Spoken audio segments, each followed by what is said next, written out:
A paz do Senhor, meus irmãos.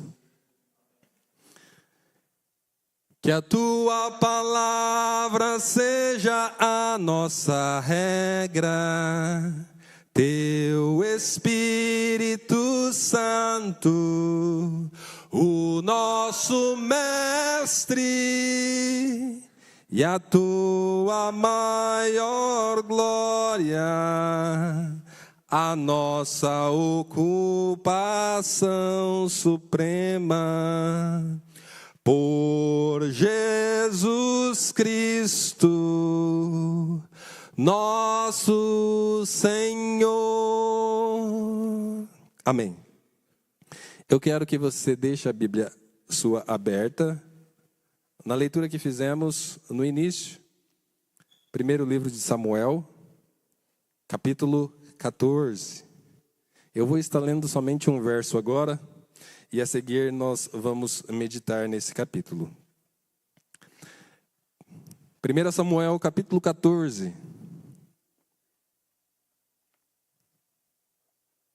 Versículo 6. Diz assim: Jonatas disse ao seu escudeiro: venha, vamos até a guarnição desses incircuncisos. Talvez o Senhor nos ajude, porque nada pode impedir o Senhor de livrar, seja com muitos ou com poucos. Tem alguns versos, eu selecionei só 2, bem conhecidos, que eu gostaria que vocês respondessem. Talvez nem todos conhecem, talvez nem todos consigam responder de cor. Mas um diz assim: antes que houvesse dia, eu sou, e não há quem possa livrar das minhas mãos. Agindo eu? Muitos sabem. Agindo eu, quem impedirá? O outro é da Nova Aliança, está no Novo Testamento. Que diremos então à vista dessas coisas? Se Deus é por nós? Amém. Vocês estão afiados. Isaías 43:4 foi o primeiro e Romanos capítulo 8, versículo 31, o segundo. Como o texto foi lido inteiro, eu quero chamar a atenção de vocês esta noite para o tema Lutando pelo Senhor e por seu povo. Esse é o tema da nossa meditação no dia de hoje.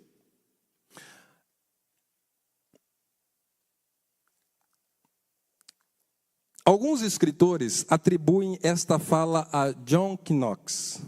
Um homem que está com Deus está sempre em maioria. Eu vou repetir. Um homem que está com Deus está sempre em maioria. E alguns atribuem justamente a passagem que acabamos de ler. Como Jonas na antiga aliança, John Knox na nova, se comprometeu de tal forma com Jesus Cristo e a sua igreja, e empenhou-se em batalhar pelo povo de Deus em oração e na pregação da sua palavra.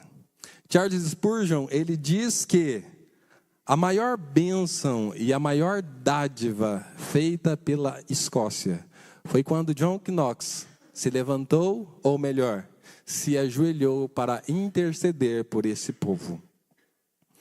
Mas ele não somente orou por esse povo, ele também ensinou esse povo, ele pregou esse povo. Vez por vezes, nós vemos algumas partes da pregação de John Knox em alguns livros. E antes de morrer, ele deixou um pequeno credo para a sua congregação. E nesse pequeno credo, ele diz assim: assim como cremos em um só Deus, Pai, Filho e Espírito Santo, assim também firmemente cremos que houve desde o princípio, e há agora e haverá até o fim do mundo, uma só igreja, isto é, uma sociedade e uma multidão de homens escolhidos por Deus, que corretamente o adoram e aceitam pela verdadeira fé em Jesus Cristo, o qual só é o cabeça da igreja, assim como é ela o corpo e a esposa de Jesus Cristo. Essa igreja é católica, isto é, universal. porque compreende os escolhidos de todos os tempos, de todos os reinos, nações, línguas, ou dos judeus, ou dos gentios, que tenham comunhão e associação com Deus o Pai e com o seu Filho Jesus Cristo, pela santificação do Espírito Santo. Por isso ela é chamada comunhão, não dos profanos, mas dos santos que, como cidadãos da Jerusalém celestial, gozam de benefícios inestimáveis. Um só Deus, um só Senhor Jesus Cristo, uma só fé, um só batismo. Fora dessa igreja não há nem vida, nem felicidade eterna. Portanto, detestamos completamente as blasfêmias dos que sustentam que os homens que vivem segundo a equidade e justiça serão salvos, não importando que religião professem. Pois, visto que sem Cristo não há vida nem salvação, ninguém terá parte nesta, senão aquele que o Pai deu ao seu Filho, Jesus Cristo, e aqueles que, no tempo oportuno, vierem a Ele, confessarem a sua doutrina e nele crerem, incluindo as crianças dos pais crentes. Esta igreja é invisível, conhecida só de Deus, que é o único a conhecer os que Ele escolheu e compreende, como já ficou dito, tanto os escolhidos que já partiram, e é chamada geralmente a igreja triunfante, como os que ainda vivem e lutam contra o pecado e Satanás, e os que viverem daqui por diante. Eu não sei se você percebeu o quanto que Knox, ele valoriza e ele admira a igreja, o povo de Deus, os escolhidos do Senhor. O quanto ele tem em alta estima esse povo. Você pensa dessa maneira com relação à igreja? É assim que você vê a igreja do Deus vivo na terra? É assim que você compreende esse povo que se reúne semana após semana para adorar e cultuar ao Senhor?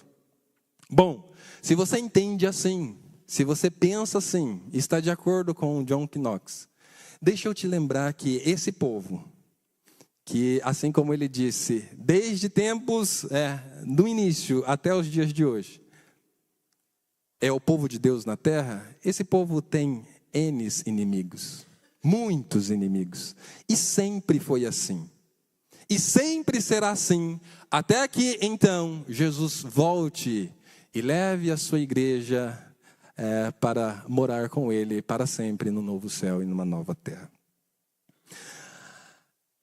Assim como John Knox, Jonatas, filho de Saul, ele, no seu tempo, ele lutou pelo povo de Deus, com bravura, com garra, com determinação, crendo que era o Israel de Deus, o povo de Deus, aquele povo que Deus tinha escolhido. E ele estava disposto a não somente lutar 1, 2 batalhas, mas se desgastar e dar a vida em prol de lutar por esse povo. E é um pouquinho da história dele, e um pouquinho do que Deus fez por meio de Jonatas, que nós vamos meditar nesta noite. Jonatas, um homem de coragem. Jonatas é sem dúvida o mais conhecido filho do rei Saul e amigo mais leal do rei Davi. Nada sabemos sobre sua infância. Quando aparece pela primeira vez, ele já é um homem adulto que lidera um exército de 1000 soldados. Em sua luta contra a guarnição dos filisteus, que estava em Gibeá, foi vitorioso, liderando 1000 homens na batalha. E também despertou o ódio dos inimigos de Israel, os filisteus. Há uma frase bem conhecida de C.S. Lewis. Quem assistiu Deus Não Está Morto 1, ele vai se lembrar dessa frase. É aquela frase que ele cita quando ele está no restaurante, fazendo a sua refeição com a sua namorada. C.S. Lewis, ele escreveu assim: só um risco real testa a realidade de uma fé. Só um risco real testa a realidade de uma fé. É por isso que Jonatas é considerado um grande homem de fé, pois os riscos que enfrentava eram enormes. Você já enfrentou um risco real? Só um risco real testa a realidade de uma fé? Você crê mesmo em Deus? Quando os riscos reais baterem em sua porta, geralmente nós conhecemos se realmente confiamos e cremos em Deus ou se a nossa fé ela está fraca ou vacilante. Vamos conhecer alguns desses riscos reais em que Jonatas estava enfrentando. Em primeiro lugar, seu pai, o rei Saul, já tinha desobedecido o mandamento do Senhor, oferecendo o holocausto, e por isso foi reprovado por Deus. Isso está aí no capítulo 13. Jonatas sabia disso. Ele conhecia que o seu pai já tinha sido reprovado uma vez por Deus e não estava no seu melhor. Segundo lugar, o exército filisteu era imenso e assustador. 1 Samuel 13:5 diz assim: os filisteus se reuniram para lutar contra Israel, com 30.000 carros de guerra, 6.000 cavaleiros e povo em multidão, como a areia que está na praia do mar. Eles foram e acamparam em Micmas, a leste de Bet-Aven. Eu não sei que versão que você está aí. 30.000 carros de guerra. Eu não sei se você está com a NVI ou com a Viva, mas na NVI diz que existia 3.000 carros de guerra. Na Bíblia Viva diz que existia 3.000 carros de guerra. Na NAA, Almeida século 21, Bíblia de Jerusalém e nova tradução na linguagem de hoje, está como o texto 30.000 carros de guerra. Aí você vai falar, Abel, mas e aí? Quem que está certo? Qual é a versão aí que está certa? Essa é a minha preocupação também. Essa é a luta que aqueles que ministram e pregam a palavra de Deus, eles enfrentam. Pois bem, quando você vai para a Bíblia hebraica, lá diz que eram 30.000 carros de guerra. Então por que não está assim em todas as versões? Eu sou apenas um iniciante e eu fiquei com essa pulga atrás da orelha. Eu falei, eu vou perguntar para o Vailate. E a resposta do meu professor foi essa. A leitura 30.000 vem do texto massorético. Então, o texto e a Bíblia hebraica registra como 30.000 carros de guerra. Já a leitura 3.000 vem de alguns manuscritos da Septuaginta e da versão siríaca. Possivelmente, a leitura 30.000 pode ter sido entendida como exagero pela Septuaginta e pela versão siríaca. Motivo pelo qual essas versões corrigem, entre aspas, as cifras que eles acharam ser exageradas. Esse é um problema que às vezes ocorre com as versões. Mas se você for, por exemplo, no livro de 1 Crônicas, capítulo 19, 7, lá vai dizer que o exército de Davi enfrentou um outro exército, não com 30.000 carros de guerra, mas com 32.000. É óbvio que esses carros não eram somente de um exército. Eles alugaram outros exércitos para lutar contra Davi. O texto aqui não diz isso, mas é bem possível que os filisteus também tenham feito isso. Então eu preferi a versão que diz 30.000 carros de guerra. Ok?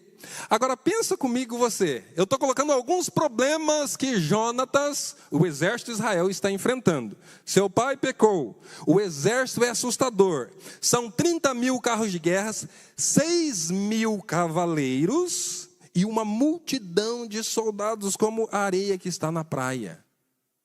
Você já enfrentou algo parecido? Não, nem pensei em algo assim. Bom, essas são algumas dificuldades, mas não para por aí, tem mais. Muitos em Israel estavam apavorados e por isso se esconderam e fugiram. 1 Samuel 13, 6, 7 diz assim: quando os homens de Israel viram que estavam em apuros, porque o povo estava angustiado, se esconderam em cavernas e em buracos, entre rochas, em túmulos e cisternas. Também alguns dos hebreus passaram o Jordão e foram para a terra de Gade e Gileade. E o povo que permaneceu com Saul, estando este ainda em Gilgal, se encheu de terror. Se não bastasse ter um exército imenso, que o seu exército não pode nem se comparar, muitos dos seus fugiram, foram embora, abandonou, não dá para nós, estamos indo embora, desistiram.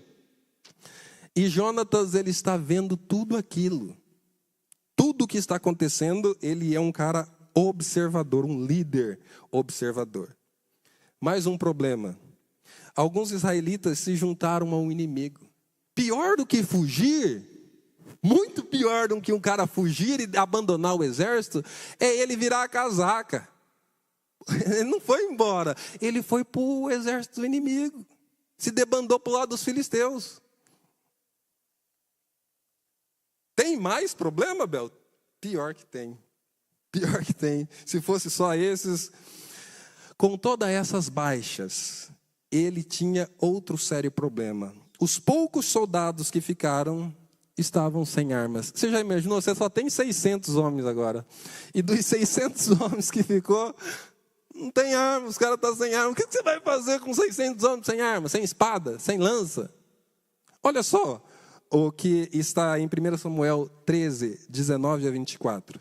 Ora, em toda a terra de Israel não havia um único ferreiro, porque os filisteus tinham dito, para que os hebreus não façam espadas nem lanças. Por isso todo o Israel tinha de ir aos filisteus para amolar as lâminas dos arados, as enxadas, os machados e as foices. Os filisteus cobravam dos israelitas 8 gramas de pratas para amolar os fios das lâminas e das enxadas, e 4 gramas de pratas para amolar machados e aguilhadas. Por isso, no dia da batalha, não se achou nem espada nem lança na mão de nenhum do povo que estava com Saul e com Jonatas. Só Saul e o seu filho Jonatas tinham armas. Que situação difícil. Que situação apertada. Deixa eu te falar uma coisa. Se esse homem, ele não cresce em Deus, se ele não tivesse uma fé viva em Deus, sabe o que dá vontade de fazer? Fugir, se esconder como muitos estão fazendo. Como os seus colegas estão fazendo. O que eu vou fazer numa situação como essa? O que você faria? Deixe-me perguntar, o que você faria em uma situação como essa? Fugiria? Se esconderia? Passaria para o lado do exército inimigo? Ficaria estagnado, em pânico, sem saber o que fazer? Lembre-se mais uma vez da frase do C.S. Lewis: só um risco real testa a realidade de uma fé. Jonatas fez a diferença, porque ele cria no Senhor, o Deus de Israel.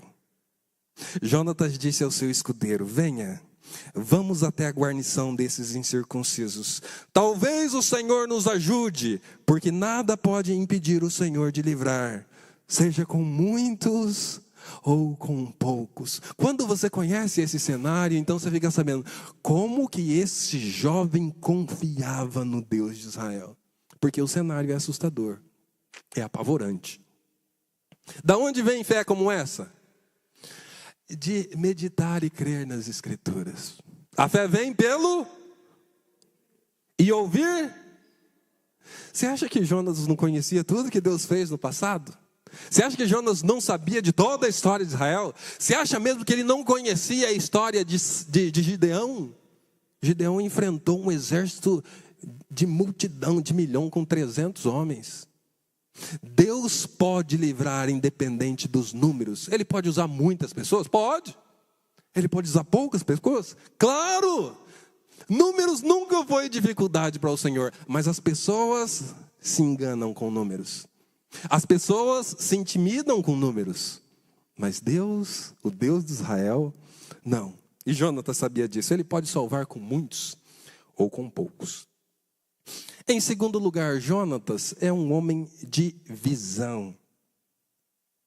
O texto, no verso 1, diz assim: certo dia, Jonatas, filho de Saul, disse ao seu jovem escudeiro: venha, vamos até a guarnição dos filisteus que está do outro lado.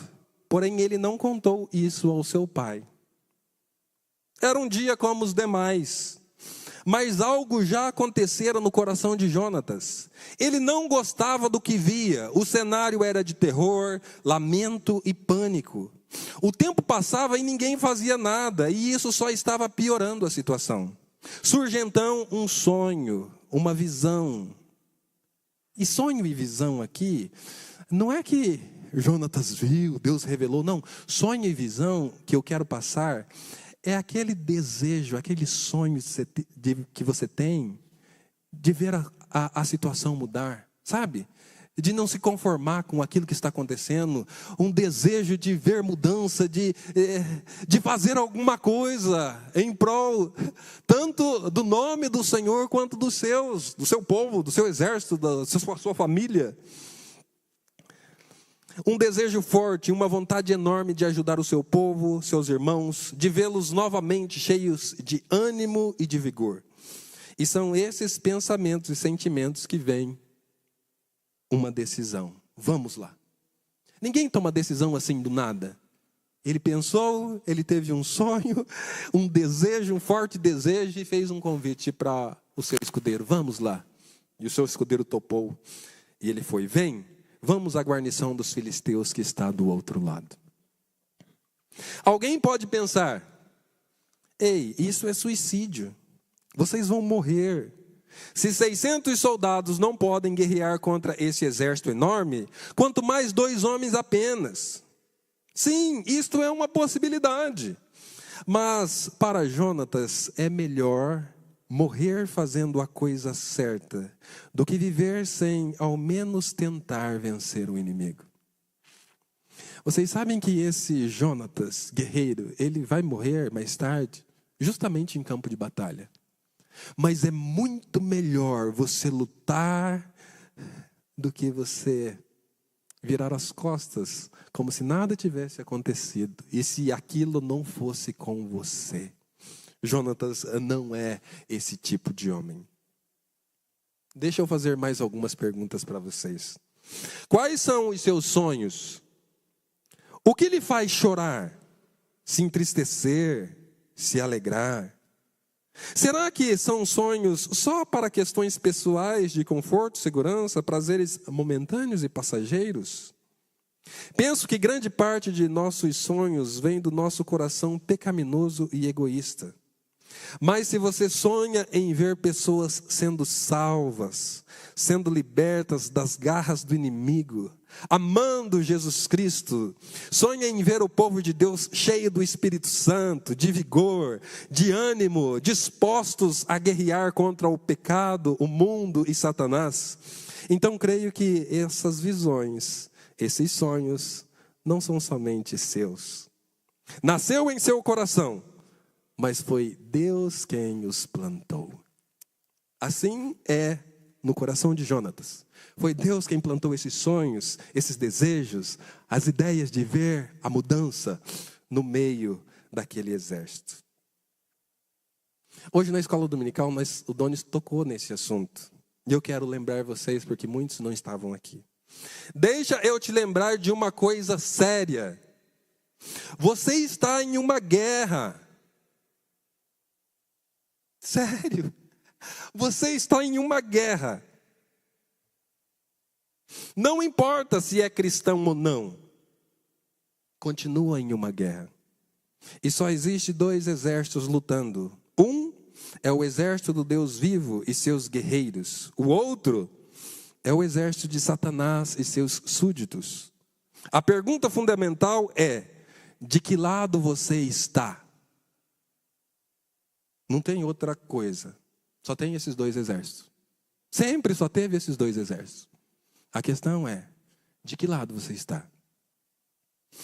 E para aquelas pessoas que acham que, não, isso não é bem assim, a situação não é tão séria assim. É séria assim. É muito séria. O pastor e pregador teólogo Joel Bick, ele escreveu um livro excelente. O título do livro é Lutando contra Satanás. Na página 105 e 106, ele coloca um testemunho, um relato de uma irmã da sua igreja, da sua congregação. E ele registra esse relato em seu livro. E o relato dessa irmã é assim: um dia, uma irmã me telefonou bastante abalada. Havia sentado perto de um homem no avião que estava orando. Quando ele terminou, ela perguntou-lhe calorosamente: então, você é um cristão? Não, respondeu ele depressa. Pensei que estivesse orando. Ela persistiu. E ele disse: eu estava. Depois de alguns minutos, essa senhora da minha igreja perguntou: meu senhor, posso perguntar a quem você orava? Ele fez uma pausa e então disse: estava orando para Satanás. Por que oraria para Satanás? Ela perguntou incrédula. Ele respondeu: eu pedia que Satanás tivesse sucesso em cortar o relacionamento entre pelo menos 30 pastores e suas congregações na América do Norte nesta semana. Minha irmã ficou estupefada. Ela depois disse: aquele homem parecia tão sincero quando orava. Ela me disse: parecia mais sincero do que eu na maioria das minhas orações. Se você não sabe disso, o satanismo cresceu demais. As seitas de ocultismo cresceu demais. Eles estão fazendo a vontade do seu Senhor. E muitos deles acordam de madrugada, vão para lugares escuros, para cemitérios, e fazem tudo o que o seu Senhor das trevas lhes manda fazer. Enquanto os crentes, os cristãos, aqueles que dizem crer no Senhor Jesus, no Deus vivo, Criador dos céus e da terra, sabe onde eles estão? Escondidos, com medo. Exatamente igual o exército de Saul. Alguns fugiram. Quantas pessoas não deixaram as igrejas por medo? Alguns se desviaram, passaram pelo lado do inimigo. Alguns estão escondidos e os poucos que resta estão tremendo de medo. É bem peculiar essa passagem para o momento que nós estamos vivendo. Não deixe se enganar. O mundo não é o seu amigo. As pessoas que não creem em Deus não são os seus amigos queridos. No final das contas, elas estão num exército oposto a Cristo. E Jesus deixou isso bem claro. Quem não é por mim, é contra mim. Quem comigo não ajunta, espalha. De que lado você está?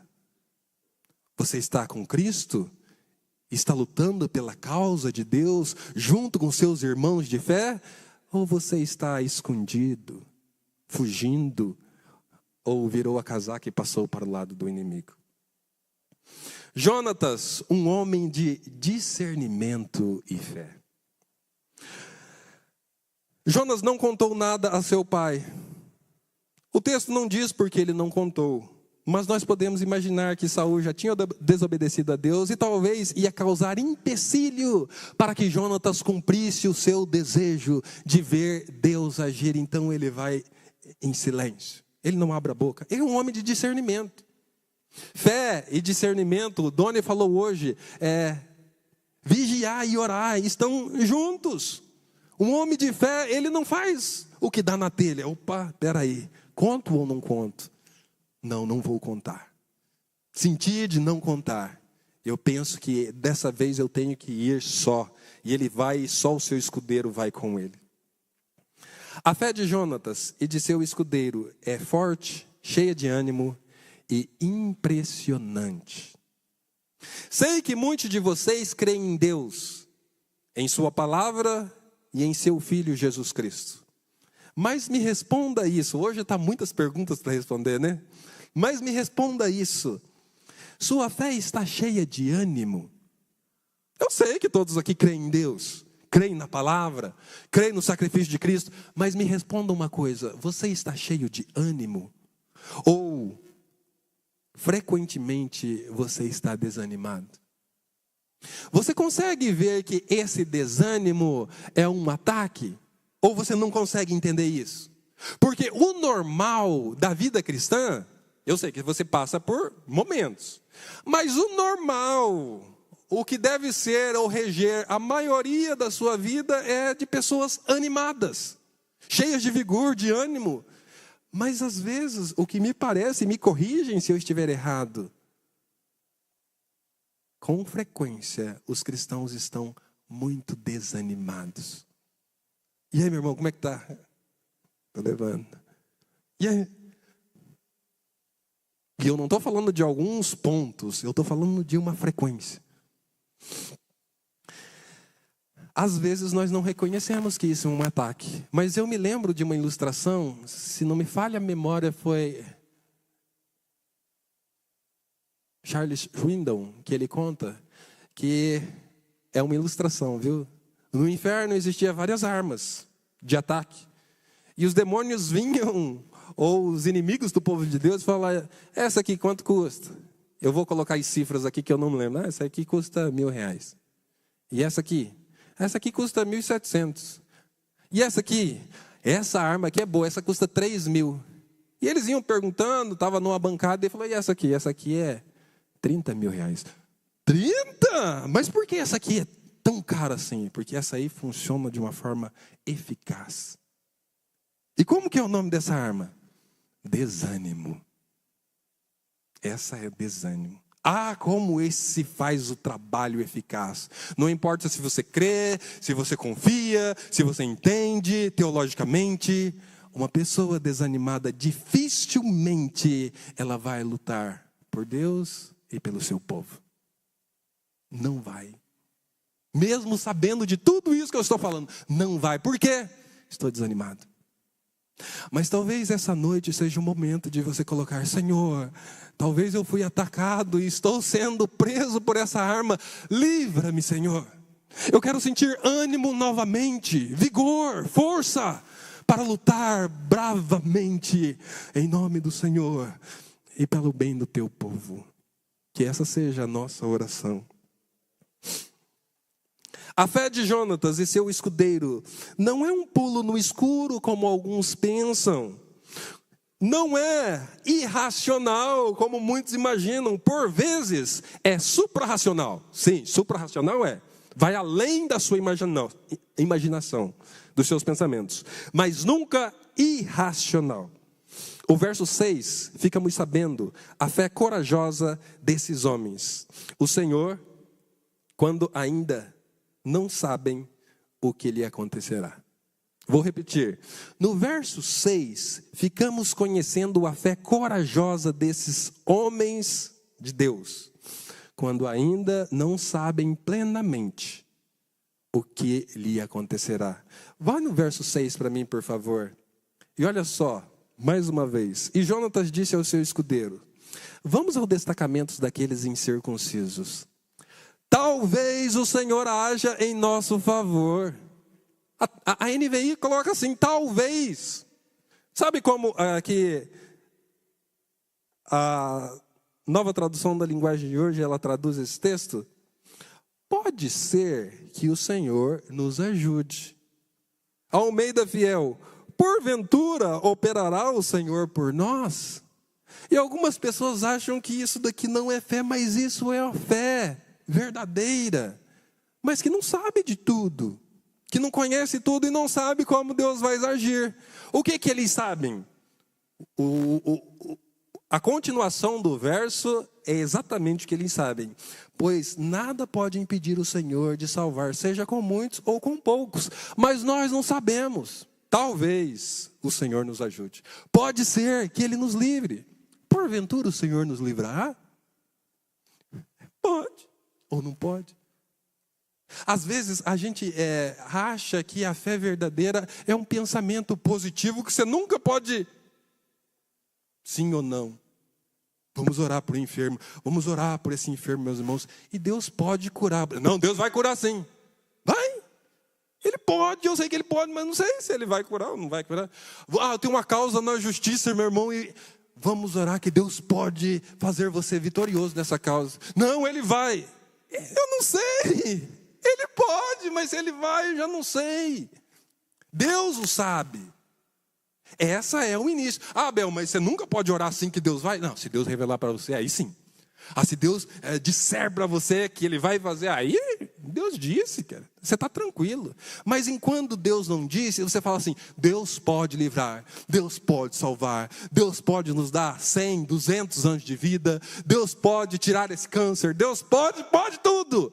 Mas Ele vai fazer? Não sei. Mas Ele pode. Nós sabemos que Ele pode. Mas eu não sei. Agora, nós confiamos que Ele pode. E nós vamos orar, vamos pedir, vamos batalhar, porque nós cremos que um Deus que se revelou a nós pode fazer infinitamente mais do que tudo quanto pedimos ou pensamos. Isso Ele pode. E é nessa fé que eles caminham, certo? Mas você precisa mais do que isso numa situação como essa. Você precisa mais do que isso. Por quê? Eu sei que Deus pode. Mas como saber se Ele vai? Saber que Ele pode é uma coisa. Mas como saber se Deus vai? Meus irmãos. Por isso que eu falei, Jonatas é um homem de fé e discernimento. Como Jonatas é um homem de fé e discernimento, ele quer e precisa de um sinal claro de Deus. Reconhecer o semáforo de Deus semáforo mesmo. Um semáforo. O que o semáforo faz? Eu perguntei para o Daniel, ele já dormiu. Daniel, qual a função do semáforo? Ele respondeu, louco pai. Qual a função do semáforo? Meu pai faz pergunta, louco. Semáforo tem lá três cores. A vermelha, a laranja e a verde. A vermelha para, a laranja, atenção, e a verde vai. Filho, você sabe. Meu pai acha que eu sou. O quê? Se eu não souber isso. Agora, você consegue reconhecer o semáforo de Deus? Saber que Ele pode é uma coisa. É para você ir? Ou é para você ficar? Você avança ou você fica? Ou você para? Não é tão simples assim. E Jonatas, ele quer exatamente isso. Ele quer um sinal. Há pouco Jonatas viu seu pai avançar o sinal quando a ordem de Deus era clara para ele esperar. Espere, Saul, 7 dias, até que Samuel chegue. E o que seu pai fez? Avançou o sinal. Passou no sinal vermelho, Saul, seu pai. Desobedeceu a Deus quando Deus falou, é para você esperar. E ele viu a repreensão que Samuel deu ao seu pai. E parece que o discernimento, não quero errar assim. Eu não quero errar como meu pai errou agora. Eu quero reconhecer sua voz, Deus. Mas eu preciso de um sinal. Eu preciso que o Senhor fale comigo. E é exatamente isso que ele vai propor. Veja os versos 7 e 8. Disse o seu escudeiro, faze tudo o que estiveres em mente. E eu irei contigo. Meus irmãos, eu estou falando da fé de Jonatas, mas esse cara também, o seu escudeiro, que nós não sabemos o nome, que fé é essa, hein? Num cenário como esse, você fala, Jonatas, o que Deus colocou no seu coração, eu estou com você e não abro. Faz tudo o que você quiser que eu estou com você. Como nós cristãos precisamos de companheiros assim na batalha.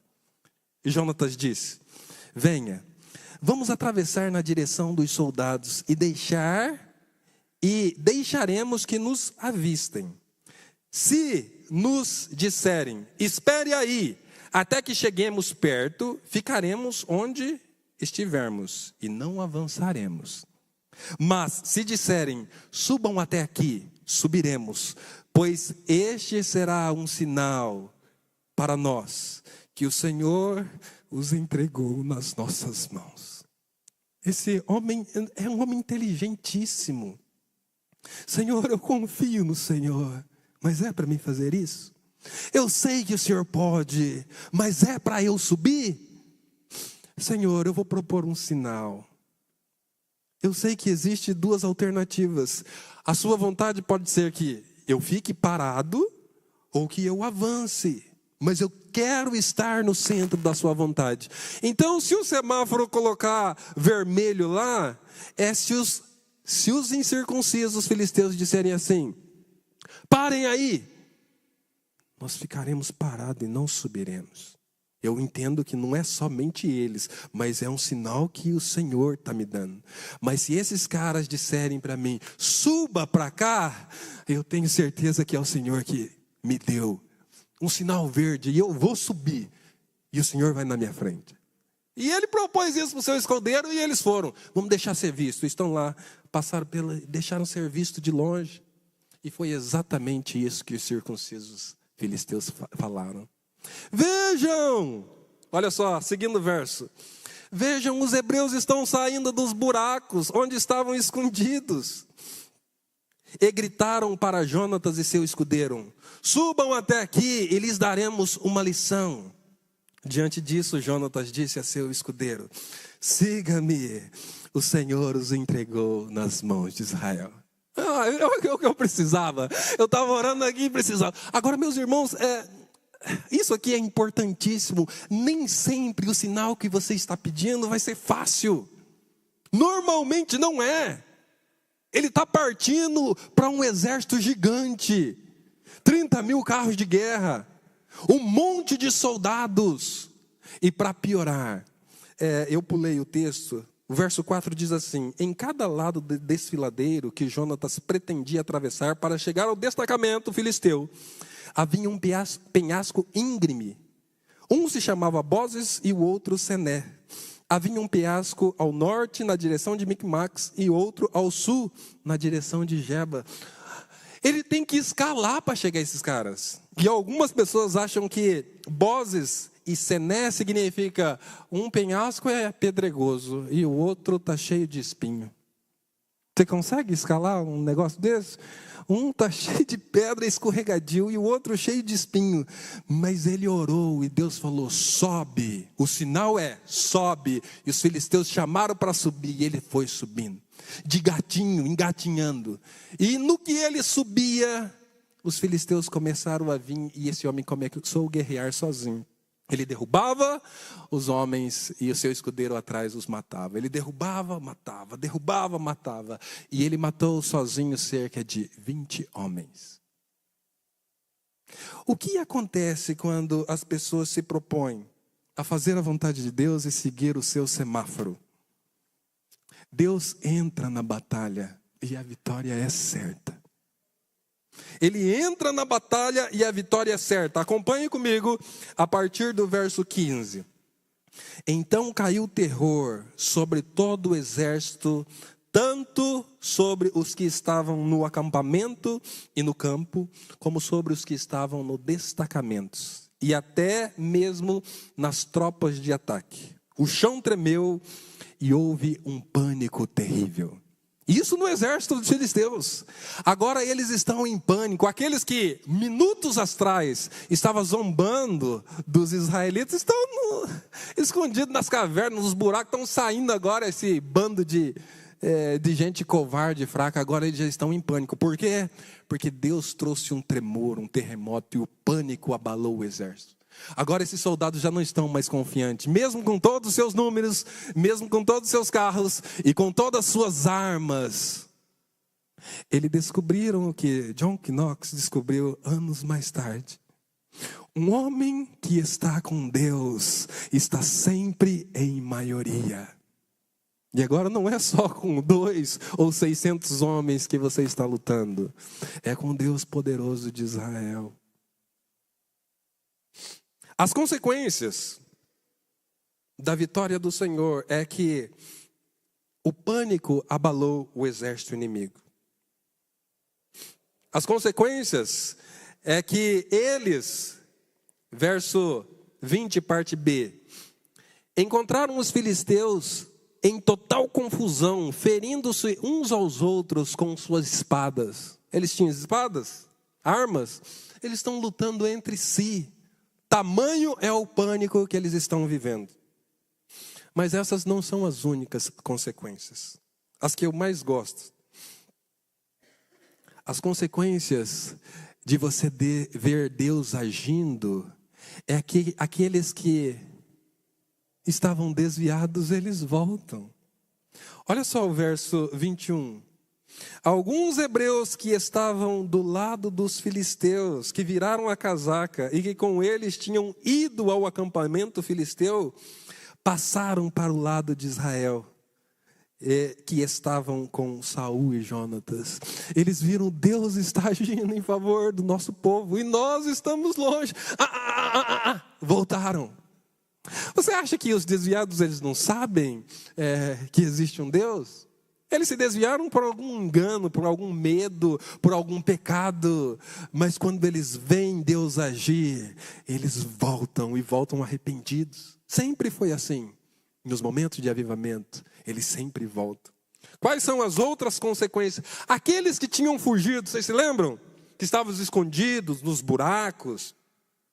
Quando todos os israelitas, verso 22, que haviam se escondido nos montes de Efraim, ouviram que os filisteus batiam em retirada, também entraram na batalha, perseguindo-os.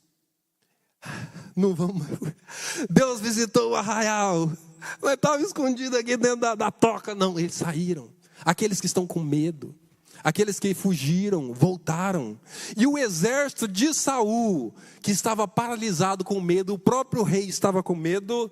Na mesma hora, Saul e todos os seus exércitos se reuniram e foram para a batalha, junto com Jonatas e seu escudeiro.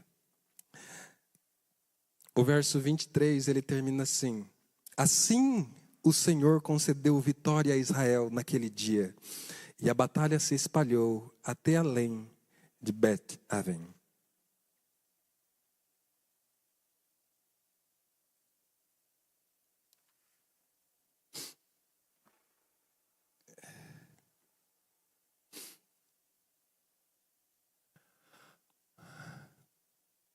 A figura mais importante do texto, do início ao fim, não é a figura de Jonatas.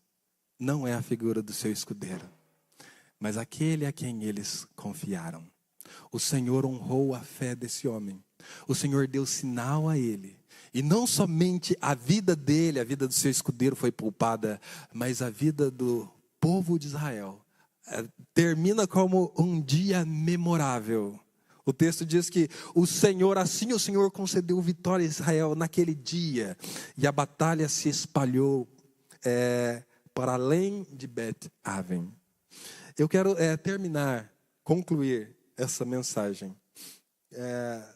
com o seguinte raciocínio.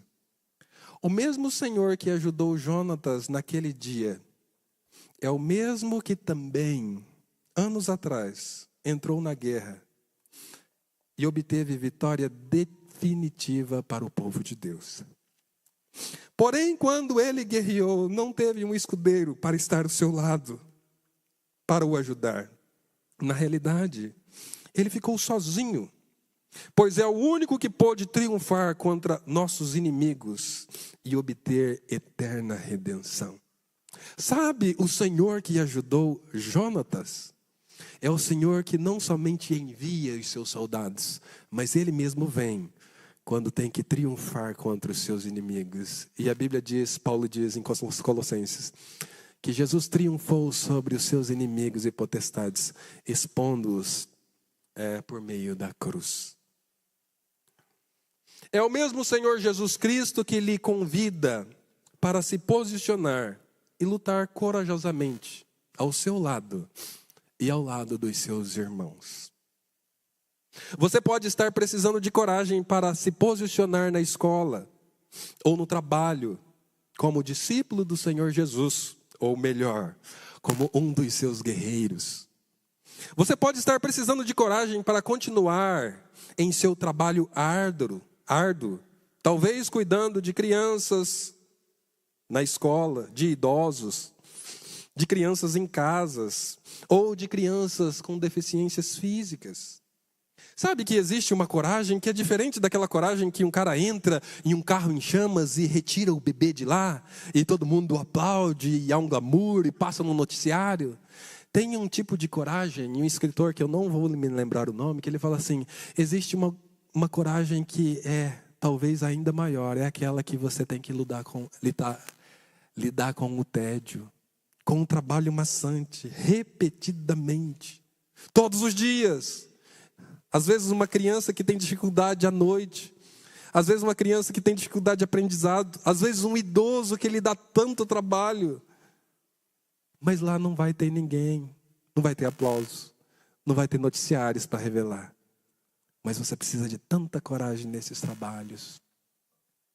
Mas Deus pode lhe conceder coragem, pois Ele vê todo o trabalho que você faz para Ele. Você pode estar precisando de coragem para persistir na oração fervorosa, para pregar ousadamente, destemidamente para todos quantos o Senhor colocar no seu caminho. Talvez lhe falte essa coragem. Peça ao Senhor essa noite. Eu quero terminar contando uma história de um pregador do século XIX chamado Peter. Eu não vou falar o sobrenome dele que eu vou embananar. Vou chamá-lo de Peter. Peter, um pregador itinerante do século XIX, preparava-se para fazer um sermão dominical, quando o avisaram que o presidente Andrew Jackson estaria presente. Em vista disso, pediram-lhe que não fizesse declarações ofensivas durante aquela mensagem. Ele incluiu a seguinte declaração em seu sermão. Disseram-me que Andrew Jackson estaria presente nessa congregação hoje. Pediram-me para que eu vigiasse minhas palavras. O que tenho a dizer é que Andrew Jackson irá para o inferno se não se arrepender dos seus pecados. Esse homem é corajoso ou não? Depois do sermão, o presidente Jackson aproximou-se rapidamente do pregador Peter e disse-lhe: se eu tivesse uma tropa de homens como o Senhor, poderia conquistar o mundo. É esse tipo de homens e mulheres, crianças, jovens, adolescentes, que Deus quer que se levantem corajosamente na nossa geração, onde milhares de pessoas estão com medo, se escondendo, fugindo, desviados, para proclamar que existe um Deus que pode e faz. E se você tiver dúvida do que Ele pode fazer por meio do seu ministério e da sua vida, peça-lhe um sinal. Senhor, mostra-me. Eu tenho certeza que Ele mostra. E você segue confiando que Deus é poderoso para salvar com muitos ou com poucos. Que Deus os abençoe. Se coloque de pé e vamos orar.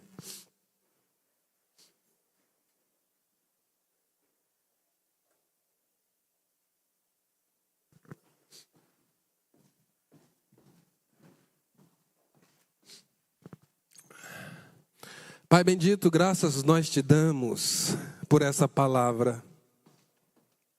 Obrigado, Senhor, por iluminar os teus servos para registrar esse evento que aconteceu milhares de anos atrás. Obrigado, Senhor, por relatar a história de Jonatas e seu escudeiro. Nesse dia memorável que o Senhor deu um livramento em batalha. Esse texto, Senhor, foi preservado, inspirado pelo Teu Espírito Santo e chegou até nós. E não chegou a nós por acaso, porque vivemos situações semelhantes. Muitos estão vivendo, Senhor, desanimados, com medo, fugindo, escondendo-se, com medo de se declarar ser cristão, sentindo vergonha disso. Essa é a situação. E alguns imaginam, se nós continuarmos aqui, será que daqui a 100 anos terão igrejas? Terão pessoas aqui, se o Senhor não voltar, que continuarão orando, pregando o seu glorioso evangelho? O que eu te peço, Senhor, é que nesse cenário de caos, o Senhor possa levantar homens, mulheres, jovens, crianças, adolescentes, com a mesma fé de Jonatas, com a mesma fé, Senhor, destemida, que conhecem o Senhor e sabem o que o Senhor fez na história, porque eles creem nessa revelação. E eles sabem que o mesmo Deus, o Senhor, que ajudou Jonas, pode ajudá-los. E eles vão partir corajosamente, escalando montanhas, se o Senhor os convidar para lutar e der um sinal verde a eles, porque eles creem no Senhor. Que o teu Santo Espírito remova do nosso meio toda mornidão, todo desânimo, toda seta de Satanás que queira deixar os teus filhos tristes, desanimados, e que possa se levantar uma igreja, uma congregação cheia de ânimo, cheia de vigor, cheia do teu Espírito, que não temam nada, senão somente o Deus poderoso de Israel. É essa oração que eu faço ao Senhor Deus, o Deus de Jonatas, o nosso Deus, o nosso Senhor Jesus Cristo. Amém.